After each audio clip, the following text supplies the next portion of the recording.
영화 스타워즈의 촬영지 튀니지 마트마타이다. 100% 보장되지는 않은 꿈을 향해 나아가는 어린 딸을 보는 것은 큰 희생이었고, 어머니는 저를 믿으셨고 제가 그 자리에 있을 수 있도록 자신감을 주셨다. 북아프리카의 작은 나라 튀니지에서 자란 아랍 소녀의 테니스 스토리이다. 그녀는 바로 튀니지의 테니스 영웅 온스 자베르이다. 온스 자베르, 남녀 아랍 선수 통틀어서 최초 세계 톱10과 세계 랭킹 2위라는 커리어까지 가진 선수이다. 세계의 메이저 대회 준우승을 차지했지만 아직 무관에 그치고 있어 온 국민이 그랜드슬램 우승을 염원하며 그녀에게 엄청난 기대와 응원을 보내고 있다. 분명한 것은 테니스의 불모지와 같은 곳에서, 그것도 1100만 명이 조금 넘는 작은 나라에서 톱랭커가 나오기 어려운 환경에서 이룬 대단한 커리어이기도 하다.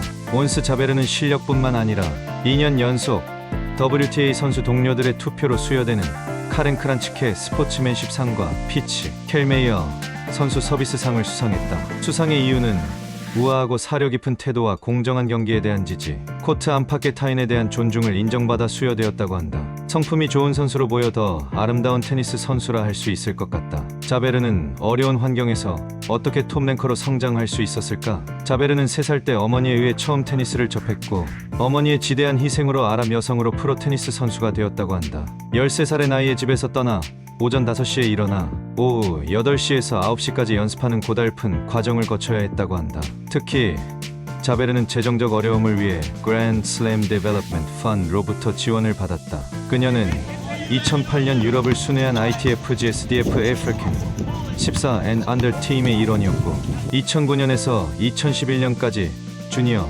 이벤트에 참가할 수 있는 보조금 4개를 받았고, 2013년에는 여자 서킷 이벤트에 참가할 수 있는 보조금을 받았다. 어려운 환경에서, 그것도 보장되지 않는 미래를 위해 무한한 지원이 한 사람의 성공뿐만 아니라 한 가족과 한 나라에 커다란 선한 영향력을 줄 수 있다. 개인적인 도전이 계속되고 있다는 이야기를 듣곤 한다.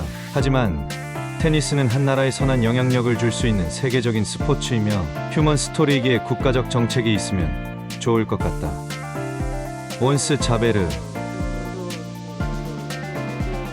94년생, 167cm의 비교적 작은 선수이며 2022년 6월 27일에 달성한 여자 테니스 협회 WTA의 세계 랭킹 2위라는 커리어 최고 랭킹을 가지고 있으며, 이로써 그녀는 WTA와 ATP 랭킹 역사상 가장 높은 랭킹을 기록한 아프리카와 아랍 테니스 선수가 되었다. 자베르는 2022년 마드리드 오픈에서 열린 WTA 1000대회를 포함하여 WTA 투어에서 5개의 싱글 타이틀을 획득했으며 3개의 메이저 대회에서 준우승을 차지했다. 그녀는 메이저 싱글 결승에 진출한 최초의 아프리카와 아랍 여성이다. 자베르의 업적은 아프리카 대륙 전역에서 테니스의 위상을 높이는 데 기여한 것으로 평가받으며 2019년에 아랍 올해의 여성상을 수상하기도 했다. 3살 때 어머니에 의해 처음 테니스를 시작으로 그녀는 2010년과 11년 프랑스 오픈에서 주니어 메이저 여자 싱글 결승에 2번 진출하면서 10대 때 프로가 되었고,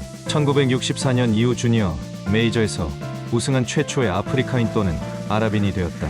그녀는 거의 10년 동안 주로 ITF 수준에서 경기를 한 후 2017년에 WTA 투어에서도 시작했으며 2020년 호주 오픈에서 메이저 8강에 진출한 최초의 아랍 여성이 되었고, 2021년 윈블던 챔피언십에서도 반복되더니 그녀는 2021년 버밍엄 클래식에서 WTA 투어 타이틀을 차지한 최초의 아랍 여성이 된다.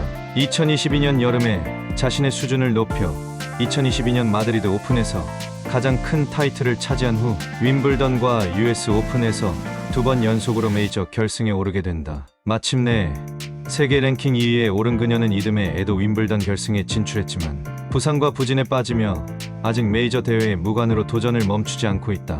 2025년에 그랜드 슬램 영순위에 올라있기도 한 선수이다. 사실 자베르는 경기 중 다양한 플레이를 하는 선수로 어려운 샷을 시도하여 경기 흐름을 가져오는 모습을 보여준다. 특히 슬라이스 샷과 드롭샷이 매우 좋고 베이스라인에서 백핸드 드롭샷이나 포핸드로 위닝샷을 보여주는 선수이다. 모든 코트 재질에서 훌륭한 실력을 보여주는데, 그랜드 슬램 기록을 보면 잔디 코트에서 최고의 기량을 보여주는 것으로 보인다. 페더러와 애슐리 바티의 경우처럼 최고의 슬라이스 샷을 가지고 있기에 잔디 코드에서 특히 강한 걸 볼 수 있다.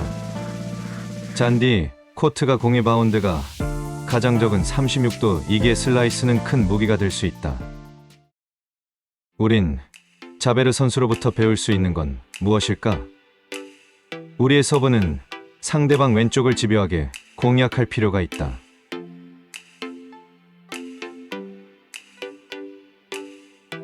또한 랠리 중에 슬라이스를 다양하게 해볼 필요가 있다.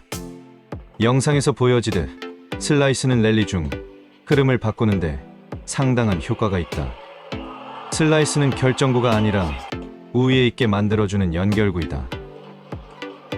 결국 우위에 있게 된 상황에서 마무리가 필요하기에 끝까지 공에 주시할 필요가 있다. 슬라이스는 기본기가 충분히 장착된 상태에서만 이루어져야 한다. 플리 스텝, 상대의 상황과 공 끝까지 보기, 그리고 푸드웍을 충분히 가지고 있어야 한다. 상대성 스포츠인 테니스는 척박한 인프라 속에서 그랜드슬램이라는 커다란 업적을 이루긴 확률이 너무 적다. 자베르가 조금 더 좋은 환경에서 테니스를 시작했다면 이미 충분히 그랜드슬램을 정복하고 남았을 것 같다. 테니스는 그래서 어려운 스포츠이며 수많은 무한 반복과 수많은 다양성을 경험하지 못하면 결코 큰 성공을 거둘 수 없다. 문제는 테니스가 상대성 스포츠이며 다양한 경험을 위해 비용이 들어간다는 점이다. 테니스가 주는 둥근 공의 미학이며 연마와 연구가 필요한 것이다. 우리도 다양성을 추구하며 애슐리 바티의 슬라이스 원칙과 더불어 다양하게 슬라이스를 적용해보자.